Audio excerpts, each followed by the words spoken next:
ចាសសូមគោរពជម្រាបសួរលោកគ្រូឧទេសនាងខ្ញុំជាគ្រូនិស្សិតដែលមានឈ្មោះសុកសាភ័ណ្ឌនៅថ្នាក់ D ដែលមានលេខរៀងទី26បន្ទាប់ពីការអានមេរៀនសង្ខេបនៅសប្តាហ៍ទី4រួចខ្ញុំអាចសង្ខេបបានថាតកតងជាមួយនឹង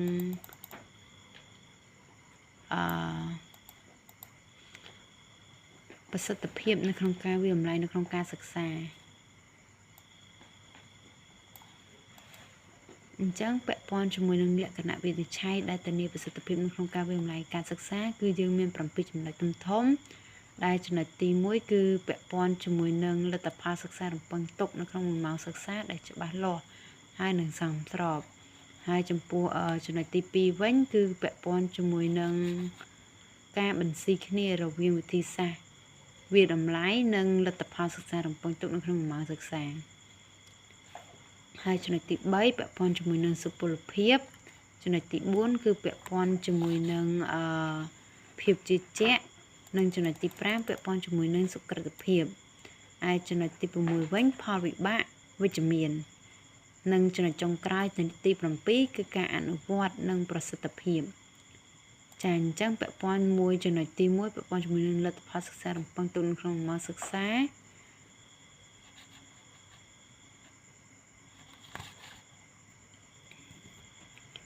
ចាចំណុចនេះដែរក៏មានចំណុចតូចៗនៅក្នុងនោះគឺពាក់ព័ន្ធជាមួយនឹងការតេស្តហើយការអនុវត្តពាក់ព័ន្ធជាមួយនឹងសំណួរផ្ទាល់មាត់ហើយក៏ការអង្កេតរបស់គ្រូហើយនឹងការវិតម្លៃរបស់គ្រូទៅលើសិស្សដែរ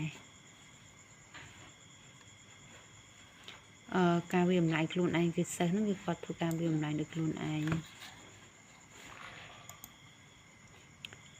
និងចំណុចទី2វិញគឺពាក់ព័ន្ធជាមួយនឹងការបន្ស៊ីរវាងវិធីសាស្ត្រវិតម្លៃជាមួយនឹងលទ្ធផលសិក្សារំពឹងទុកនៅក្នុងម៉ោងសិក្សាចំពោះវិធីសាស្ត្រវិតម្លៃនេះគឺវាមានប្រភេទផ្សេងៗគ្នាហើយវាក៏ប្រើនៅក្នុងថ្នាក់រៀនដែរបើទោះបីជាលទ្ធផលសិក្សារំពឹងទុកត្រូវបានវាស់វែងដោយវិធីសាស្ត្រជាច្រើនក៏ពិតមែនប៉ុន្តែការបង្រៀននឹងគឺជាវិធីសាស្ត្រវាស់វែងដែលមានដែលជាប្រភេទលទ្ធផលសិក្សារំពឹងទុកមួយនៅក្នុងចំណោមរំពឹងទុកមួយចំនួនល្អជាងជាការវាស់វែងដែលល្អជាងការវាស់វែងដទៃទៀតហើយចំពោះការបន្ស៊ីរវាងវិធីសាស្ត្រវិតម្លៃនិងលទ្ធផលរំពឹងទុកនេះទៀតក៏មាននៅចំណុចទូចៗនៅក្នុងនេះទៀតពាក់ព័ន្ធជាមួយនឹងការយល់ដឹងអំពីគោលបំណងអញ្ចឹងក្នុងនាមជាគ្រូត្រូវតែមានការយល់ដឹងពាក់ព័ន្ធជាមួយនឹងវគ្គសិក្សាពាក់ព័ន្ធជាមួយនឹងការវាតម្លៃដែលសមស្របជាមួយនឹងការសិក្សាដែរដើម្បីហើយក៏ត្រូវមានការផ្ដល់ព័ត៌មានត្រឡប់ហើយគ្រូក៏ត្រូវកំណត់ខ្លឹមសារឲ្យបានច្បាស់លាស់ហើយដើម្បីធានាថាលទ្ធផលដើម្បីសម្រេចឲ្យបានលទ្ធផលនៃការសិក្សានឹងដែរ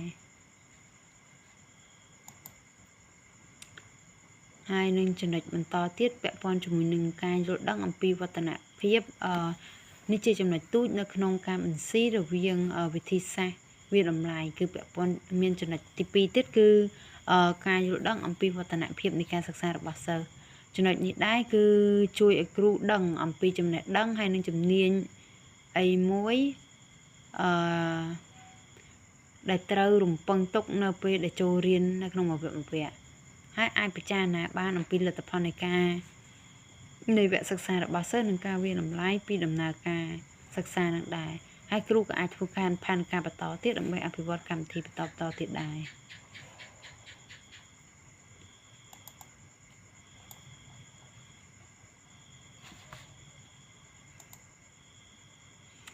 នៅក្នុងនោះក៏មានចំណុចទូចទី3ទៀតគឺ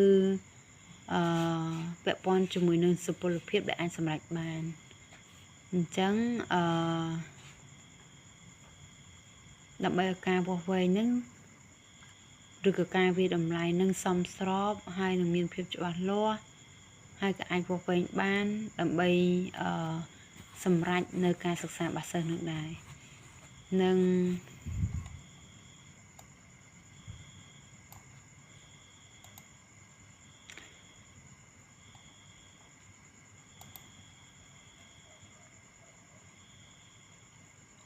nâng cho nó mùi tiết chia cho nó trong khói nó không cho nó thông cam anh si được viên bị thịt sang vì làm lái nâng là tập hợp sắc sai được bằng tục nó không máu cứ cru theo cầm nọt cô đào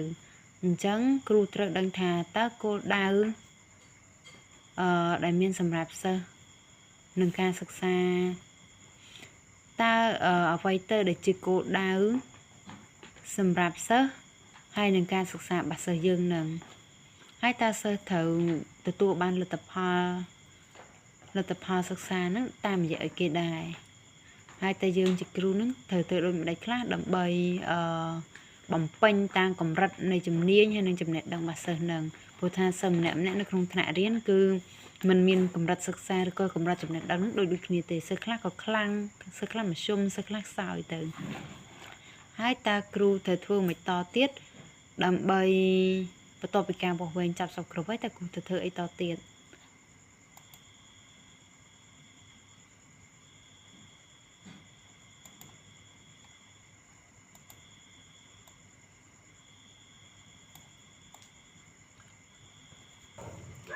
chàng tranh nâng chuẩn tị bay nít cứ vẽ quan cho mình nâng can chưa tục chặt trắng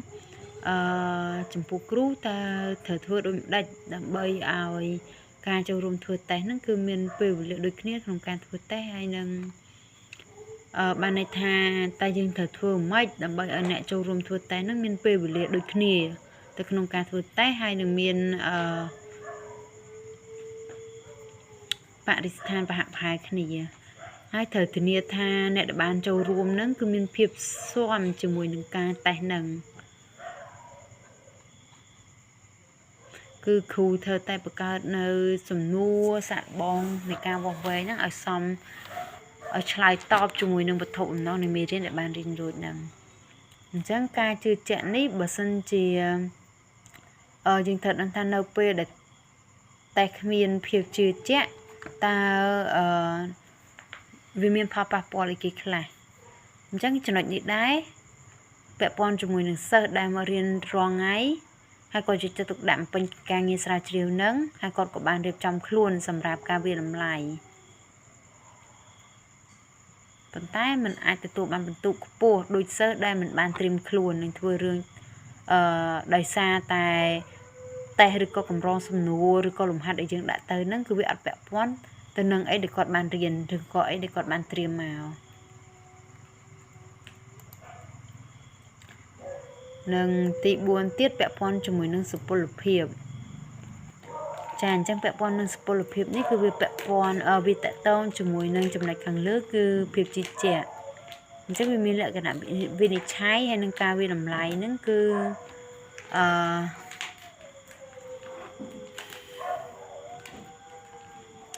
tay miên sụp lập hiệp percent bà vì ai bỏ vén bìa vay để bàn bằng tục hai ca tay nâng còn miên sụp lập hiệp đái vì còn miên hiệp chi trẻ nó không nâng đài hai ca tay để miên sụp lập hiệp hay nâng hiệp chi trẻ nó vì ai bỏ vén bàn nâu ấy để sơ bàn quạt để quạt bàn riêng đuôi hài